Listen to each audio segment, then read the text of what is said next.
ಬಿಸಿ ಬಿಸಿ ಜಾಮೂನು ರುಚಿ ರುಚಿ ಜಾಮೂನು ಮಾಡಿ ಕೊಡಲೆ ನಾನು. ಇಗೋ ತಿನ್ನು, ತಗೋ ತಿನ್ನು. ವೆಲ್ಕಮ್ ಮೈ ಡಿಯರ್ ಭರ್ಜರಿ ಭೋಜನ ಫುಡ್ ಲವರ್ಸ್.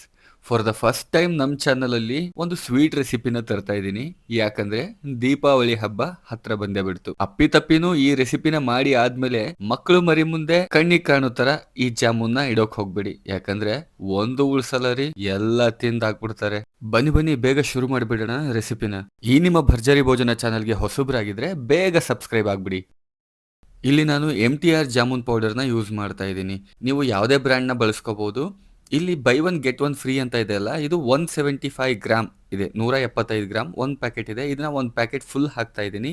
ಇದಕ್ಕೆ ಸ್ವಲ್ಪ ಸ್ವಲ್ಪನೇ ಹಾಲು ಮಿಕ್ಸ್ ಮಾಡ್ತಾ ಹೋಗ್ತಾ ಇದ್ದೀನಿ. ಹಾಲು ಮಿಕ್ಸ್ ಮಾಡಿ ಇದನ್ನ ಚೆನ್ನಾಗಿ ಹದಕ್ಕೆ ಬರೋವರೆಗೂ ಕಲಿಸ್ತಾ ಹೋಗ್ತಾ ಇದ್ದೀನಿ.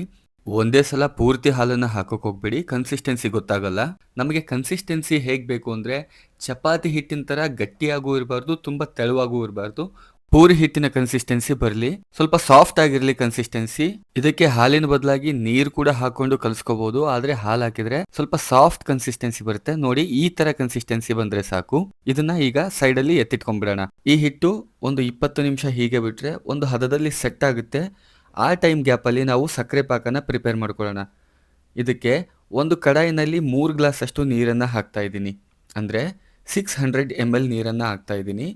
ಒಂದು ಗ್ಲಾಸು 200 ml ಅಷ್ಟು ಕ್ವಾಂಟಿಟಿ ಇದೆ. ನಾನು ಇಲ್ಲಿ ತೋರಿಸ್ತಾ ಇರೋ ಅಳತೆ ನಾವು ಮಾಡ್ಕೊತೀವಲ್ಲ ಇವಾಗ ಜಾಮೂನ್ಗಳನ್ನು, ಹಿಟ್ಟನ್ನು ಆಲ್ರೆಡಿ ಹಾಕೊಂಡಿದ್ದೀವಲ್ಲ, ಅದಕ್ಕೆ ಕರೆಕ್ಟಾಗಿ ಸಕ್ಕರೆ ಪಾಕ ರೆಡಿ ಆಗುತ್ತೆ. ನಾನು ಹೇಳಿದಷ್ಟೇ ಮಾಡ್ಕೊಳ್ಳಿ, ತುಂಬ ಚೆನ್ನಾಗಿ ಬರುತ್ತೆ.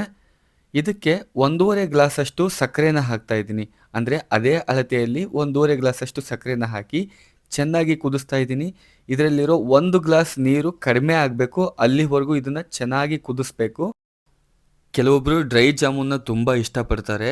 ಅವರು 2 ಗ್ಲಾಸ್ ನೀರು ಹಾಗೂ 1 ಗ್ಲಾಸ್ ಸಕ್ಕರೆನ ಹಾಕೊಂಡು ಅರ್ಧ ಗ್ಲಾಸ್ ನೀರು ಕಡಿಮೆ ಆಗೋಷ್ಟು ಕುದಿಸ್ಕೊಂಡು ಜಾಮೂನ್ಗಳನ್ನು ನೆನೆ ಹಾಕ್ಬೋದು. ಈ ಜಾಮೂನ್ ಫ್ಲೇವರ್ನ ತುಂಬ ಚೆನ್ನಾಗಿ ಎನ್ಹ್ಯಾನ್ಸ್ ಮಾಡೋ ಸೀಕ್ರೆಟ್ ಇಂಗ್ರೀಡಿಯೆಂಟ್ ಅಂದರೆ ಏಲಕ್ಕಿ ಪುಡಿ.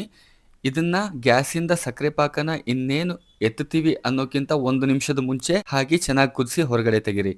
ಇವಾಗ ನಾವು ಹದಕ್ಕೆ ಅಂತ ಇಟ್ಟಿದ್ವಲ್ಲ ಹಿಟ್ಟನ್ನ, ಇದನ್ನ ಗೋಲಿ ಮಾಡ್ಕೊಳ್ಳೋ ಸಮಯ. ಕೈಗೆ ಸ್ವಲ್ಪ ಎಣ್ಣೆ ಅಥವಾ ತುಪ್ಪನ ಸವರ್ಕೊಂಡು ಈ ರೀತಿ ಚಿಕ್ಕದಾಗಿ ಬೇಕಾದ್ರೆ ಚಿಕ್ಕದಾಗಿ ತಗೊಳ್ಳಿ, ಅಥವಾ ಸ್ವಲ್ಪ ದೊಡ್ಡದಾಗಿ ಬೇಕಾದ್ರೆ ದೊಡ್ಡದಾಗಿ ತಗೊಳ್ಬಹುದು.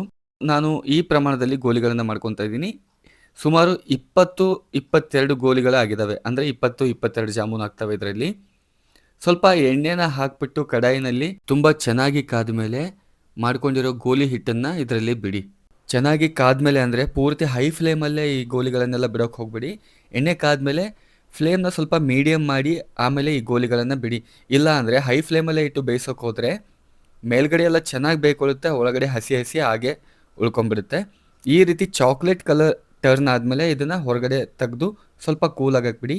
ಈ ರೀತಿ ರೌಂಡ್ ಆಗಿ ಬಂದಿದೆ ನೋಡಿ, ಎಷ್ಟು ಚೆನ್ನಾಗಿ ಬಂದಿದೆ. ಎಲ್ಲೂ ಬಾಯಿ ಬಿಟ್ಕೊಂಡಿಲ್ಲ, ನೀಟಾಗಿದೆ. ಕೂಲ್ ಆದ್ಮೇಲೆ ಸಕ್ಕರೆ ಪಾಕ ಆಲ್ರೆಡಿ ಒಂದು ಬೌಲಿಗೆ ತೆಗೆದಿಟ್ಟಿದ್ವಲ್ಲ, ಅದರಲ್ಲಿ ಈ ಎಲ್ಲ ಗೋಲಿಗಳನ್ನ ಬಿಡಿ. ಇದನ್ನ ಒಂದು 3 to 4 ಅವರ್ಸ್ ಬಿಡಬೇಕಾಗುತ್ತೆ. 3 to 4 ಅವರ್ಸ್ ಆದ್ಮೇಲೆ jamun is ready and ready to serve. Recipe ಚೆನ್ನಾಗಿ ಅನಿಸಿದ್ರೆ ಈ ವಿಡಿಯೋಗೆ ಲೈಕ್ ಮಾಡೋದನ್ನ ಮರಿಬೇಡಿ.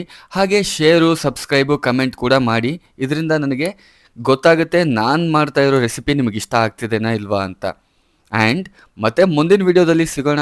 ಅಲ್ಲಿವರೆಗೂ ಸೈನಿಂಗ್ ಆಫ್. ಬಾಯ್ ಬಾಯ್.